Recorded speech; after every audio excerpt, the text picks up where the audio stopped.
ताकि अगर लेडीज को कोई प्रॉब्लम है तो वो आके बता सकते। जैसे आप ही देखोगे तो बहुत सारी चीजें आप अपनी मम्मी से ज्यादा आसानी से शेयर कर पाते होगे रेदर देन अपने पापा से, है ना। तो वो ये था कि एक हायरार्की बनाते, तो इसलिए हमारे जिले में एक महिला थाना बना और ऐसे ये ऑफिस बना जहाँ पे पूरे डिस्ट्रिक्ट की, गौतम बुद्ध नगर की लेडीज को अगर कोई प्रॉब्लम है तो दे कैन कम और वो अपनी शिकायत इधर आके बता सकते हैं, समझे। तो ये है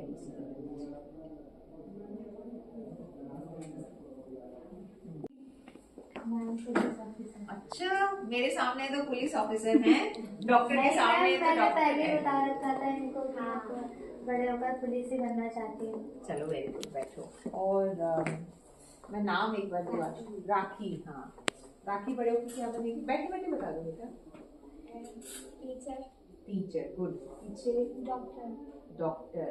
मैं भी टीचर ही बनना चाहती हूँ। टीचर। डांसर। डांसर, अरे वाह, तो डांस करते हो आप? She dance very well ma'am. तो कौन सा करते हो, क्लासिकल या बॉलीवुड?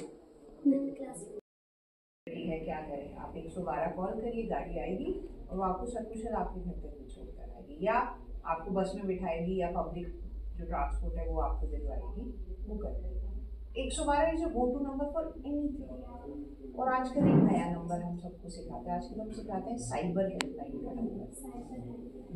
साइबर समझते हो आप लोग? 108 तो एम्बुलेंस का नंबर, 112 पहले 100 था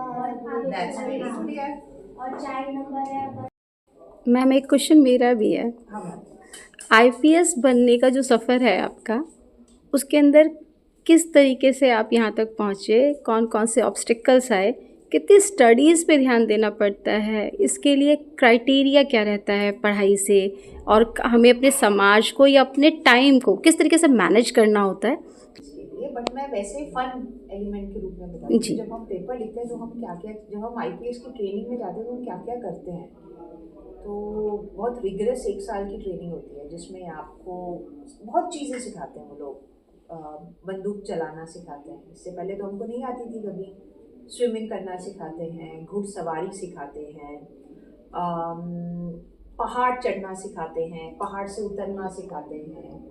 फिर और मैं कैसे बताऊँ, बहुत अलग अलग तरह की एक्सरसाइजेज होती हैं उसमें, आपको फिट करते हैं वो पूरी तरह से।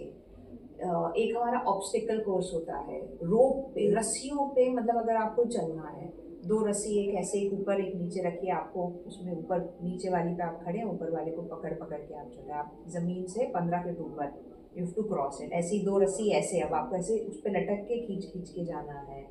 सीधी रस्सी है उसके ऊपर चढ़ना, मतलब बिकॉज यू हैव, आपको कुछ, मानो आपको कोई बिल्डिंग है जो पूरी बंद है, टेररिस्ट अटैक है तो कैसे करेंगे, लोगों को इवैक्यूएट कैसे करना है, कोई बॉम्ब की कॉल आ गई, बम है कहीं पे, ये कॉल आ गई, तो what is the two do thing, कैसे वो होता है।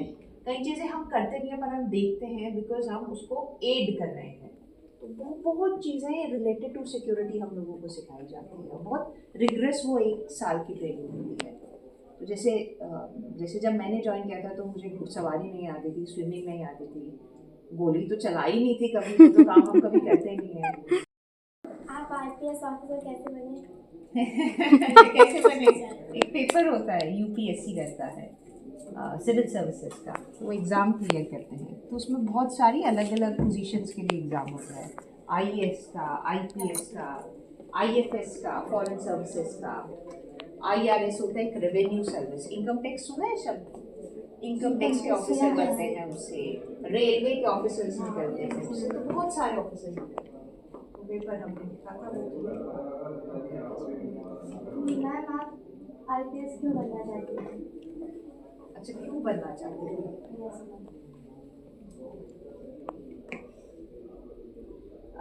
एक फ़ायदा है इस नौकरी का कि ना, आपको बहुत अलग अलग तरह के लोग मिलते हैं। जैसे छोटी सी बात है, अगर मैं किसी भी नौकरी में होती, अगर मैं से किसी कंपनी में काम करती हूँ तो मैं फिर केवल उस कंपनी के लोगों को जानती हूँ, है ना। अगर मैं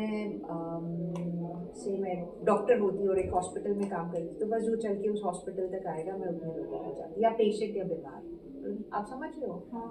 तो सरकारी नौकरी चाहे कोई भी हो, चाहे पुलिस की हो, फिर किसी और विभाग की हो, वो आपको ना बहुत ज़्यादा एवेन्यू देती है लोगों से मिलने की। बहुत अलग अलग तरह के लोग आते हैं, जैसे बहुत इंडस्ट्रियलिस्ट, जैसे बहुत बड़ा कोई होगा वीआईपी टाइप, वो व्यक्ति भी आएगा, वो भी मिलेगा आपको। मतलब आएगा क्या, वो कहीं ना कहीं किसी तरीके से मे बी आप वीआईपी सिक्योरिटी में लगे हो इसलिए मिल लिए, बट आप मतलब बहुत उनसे लेके बहुत गरीब वर्ग जिसको आप बिल्कुल रोड साइड, जिसको आपको मदद चाहिए, सर्दी में हम लोग कंबल तक बांटते हैं, क्योंकि जो लोग रोड पे सो रहे हैं उनके पास सर्दी में कंबल नहीं होता। तो the variation is very huge. मतलब आप बहुत अलग अलग तरह के लोगों से मिलते हैं, and I wanted to do that in my case कि मैं बहुत एक वेरिएशन चाहती थी। तो अपने फ़ोन नंबर, नाम और विला नंबर लेके दे दीजिए। हमने वो दे दिया। 2 दिन बाद हमें कोई सड़क पे रोक के पूछ रहा है ट्रॉली वाला, जितिन कौन है, धीरज कौन है, ये किसका फ़ोन नंबर है, कॉल कर रहे हैं कि आपने हमारे उसके चक्कर में सारा मैटर बना हुआ है।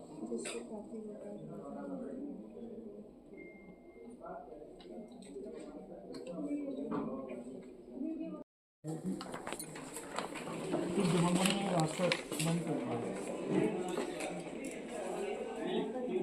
यहाँ से रास्ता है, यहाँ से मुझे ये मेरा रास्ता है, ये का वो अपना प्लॉट है, ये कुछ 26 गज है, जिसमें से 15 फीट का रास्ता मेरे प्लॉट में जाएगा। इस प्लॉट को कब्जा करने की कोशिश करेंगे। ये प्लॉट कब्जा हो जाएगा, मेरा रास्ता बंद हो जाएगा, मेरा अंदर वाला प्लॉट में कब्जा हो जाएगा। बच्चे, आप सबसे पहले पूछो कि आप कहाँ से आए? आप कहाँ से आए हो? मेरे दोस्तों मोबाइल से ये किधर पड़ता है? सेक्टर 135 सेक्टर 135 हाँ 113 135 में आता है एक्सप्रेस।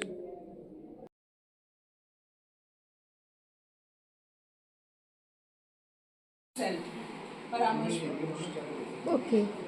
आप लोगों को पता है, आप लोगों के चाइल्ड हेल्पलाइन वगैरह के बाद 0 फिट। तो आप लोग क्या बोलना चाहते हैं? क्या नाम है आपका? जी, एसीपी महिला सुरक्षा कार्यालय है।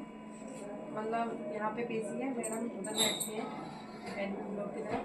यहाँ पे महिला संबंधी सभी जन सुनवाई सुनी जाती है, शिकायतें। उसमें आप बच्चियाँ भी अपनी शिकायत दे सकती हैं, और घरेलू मामले वजह से महिलाएं घर पर प्रताड़ित की जाती हैं। अपना समस्या वो यहाँ आके खुद से या फिर किसी के जरिए यहाँ पहुँचा सकती हैं, और उनकी समस्या बहुत ही पर्सनल तौर पे सुनी जाती है। कभी आपको लगे कि नहीं, मैं उनसे बात करना चाहूँगी या बता दूँ अपनी समस्या, तो आप भी खुद बता सकते हो। अपनी फ्रेंड हुई, कोई उनके साथ कुछ गलत व्यवहार हो रहा है, या फिर घर पे किसी के साथ गलत व्यवहार हो रहा है, तो आप उसके लिए कुछ अपना मत या अपनी शिकायत या कुछ सुझाव मैडम के सामने रख के अपनी बात से मतलब संतुष्ट हो सकते हैं। ये बात